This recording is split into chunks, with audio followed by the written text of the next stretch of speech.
जय हिंद दोस्तों। यूपीएससी में अगर सबसे जरूरी कुछ चीजें हैं उसमें से एक चीज है नोट्स बनाना। जितने बढ़िया नोट्स होंगे उतनी बढ़िया रैंक होगी। ये अब तक जितने भी टॉपर्स हैं उन सबकी जुबानी कहा जा चुका है। मैं ये आदित्य पांडे सर हैं, 48 रैंक के साथ आईएएस बने। बहुत ही बढ़िया व्यक्तित्व है इनका। पहली बात तो आईएएस हैं वो बात की बात है, टॉपर हैं बात की बात है। व्यक्ति बहुत बढ़िया हैं और इनको 2022 में ये टॉप किए थे और उस बार बहुत वायरल भी हुए थे। बहुत बढ़िया इंसान है। आप जाकर इनका टेलीग्राम लिंक भी ज्वाइन कर सकते हैं।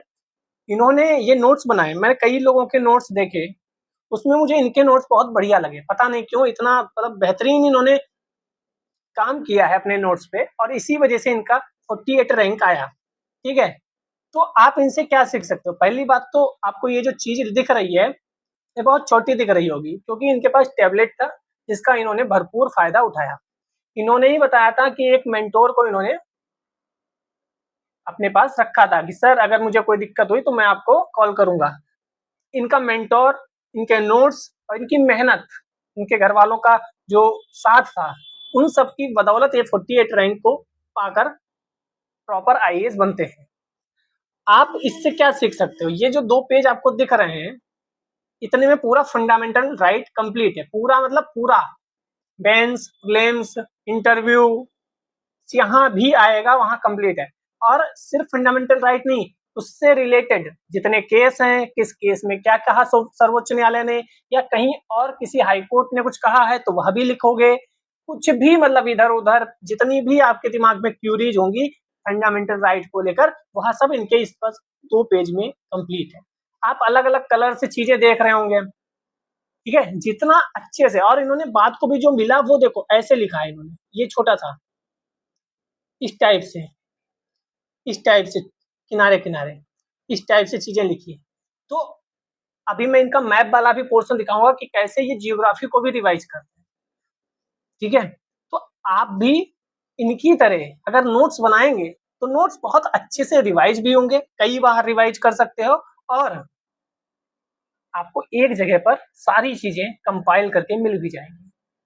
ठीक है, जैसे इन्होंने शुरुआत की तो यहाँ से गारंटी से कॉन्स्टिट्यूशन ऑफ यूएसए से लिया गया, छोटा सा लिख दिया कोने में, पूरा नहीं लिखा कि हमने मूल अधिकार को अमेरिका के, संयुक्त राज्य अमेरिका के संविधान से लिया है। नहीं, ये नोट्स जो बनाए जाते हैं ना पहली बार में नहीं बनाए जाते। हम लोग कई बार ऐसा भी होता है, बुक उठाई, पढ़नी शुरू की, कॉपी उठाई, लिखना शुरू किया, पहली बार में नोट्स नहीं बनते। पहली बार में आप नोट्स बनाओगे तो आपको समझ में ही नहीं आएंगी क्या चीजें महत्वपूर्ण है और क्या नहीं।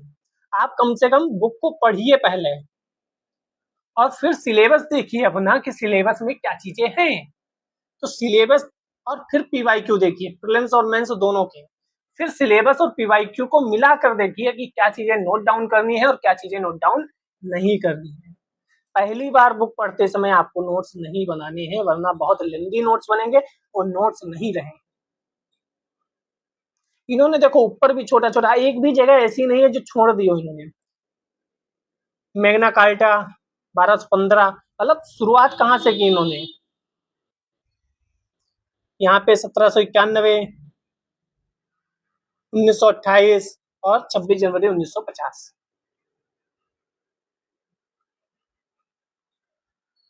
ठीक है, यहाँ पे देखो एक और चीज मुझे बहुत इंटरेस्टिंग लगी।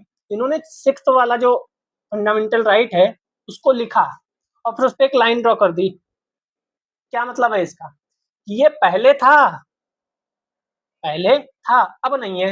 यहाँ पे उन्होंने बताया भी कब हटाइए, repealed by 44th constitution act 1978 Morarji Desai. 19 यहाँ पे अलग है तो 19 को सर्किल करके यहाँ पे उसके बारे में चीजें लिख दी। Article 9 had additional provisions of right to acquire, hold, dispose property, repealed 44th amendment। हर चीज को वहां पर लिखा है, कोई ऐसी चीज नहीं है जो बाद को इन्हें ढूंढनी पड़े। जैसे यहाँ पर देखो, अब इन्होंने 1 2 3 4 5 भी लिखा। क्यों? क्योंकि ये क्वेश्चन पूछा जाता है कि कितने प्रकार की समानता या कितने प्रकार का जो डिस्क्रिमिनेशन है उससे छूट, इस तरह की चीजों को अलग से नोट डाउन करा जाता है। यहाँ पर देखो एक्सेप्शन, वो अलग से 2 लाइन में लिखे, छोटी सी जगह पे। ये जो आपकी बुक की 2 लाइन होती हैं, उसी में इन्होंने कितना काम लिख लिया। यहाँ पे देखो, ये 19 थर्ड एक्ट, 10 थर्ड एक्ट, इसमें 27%, इसमें ईडब्ल्यूएस वाला 10%। आप केवल पढ़ लेते हो 18 में उपाधियों का अंत दिया गया है। इन्होंने देखो क्या क्या लिखा है यहाँ पे, कितनी चीजें लिखी। भारत रत्न के बारे में अलग से बताया है, नॉट इन ये अलग से बताया, इधर वाला देखो अलग से चीजें लिखी हैं। तो जो भी चीजें मिली उससे रिलेटेड इंपॉर्टेंट, जो मेंस में काम आ सकते हैं, प्रीलिम्स में काम आ सकती हैं, इंटरव्यू में काम आ सकती हैं, वो सब नोट डाउन किया। जो हट गई है उसको ऐसे नहीं छोड़ दिया, उसको लिखा, फिर लाइन ड्रॉ की, यानी कि मैंने इसे पढ़ा है कि पहले था अब नहीं है। हर एक चीज पे बात होगी। जैसे इन्होंने देखो ये एसोसिएशन पर बात की है, तो देखो कितना लिखा इन्होंने यहाँ पे, पॉलिटिकल पार्टी, कंपनी, सब कुछ मेंशन किया है अपने नोट्स में। लेकिन बाहर की ऐसी कोई चीज नहीं है जो आवश्यक ना हो और उन्होंने लिखी हो, क्योंकि ये कौन सा, ये 19 है, और 19 कितना महत्वपूर्ण है आपको पता है, तो 19 को इन्होंने ज्यादा जगह दी। 20 में बहुत कुछ है जो क्वेश्चन आता रहता है, प्रीलिम्स और मेंस दोनों में, तो 20 में सब कुछ लिखा अच्छे से, नॉट फॉर, सब कुछ, नॉट वैलिड फॉर, छोटा छोटा।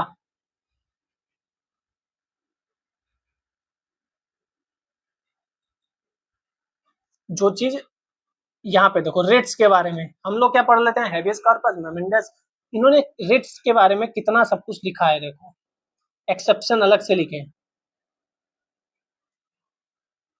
क्योंकि मेंस में भी है ना ये, तो वहां अगर आ गया क्वेश्चन, और इतना डेप्थ एनालिसिस, इतना डेप्थ अगर आप पढ़ेंगे नहीं, तो आप कहीं ना कहीं तो प्रीलिम्स में, मेंस में या इंटरव्यू में कहीं तो फंसोगे, कहीं तो फंसा लिए जाओगे दोस्त।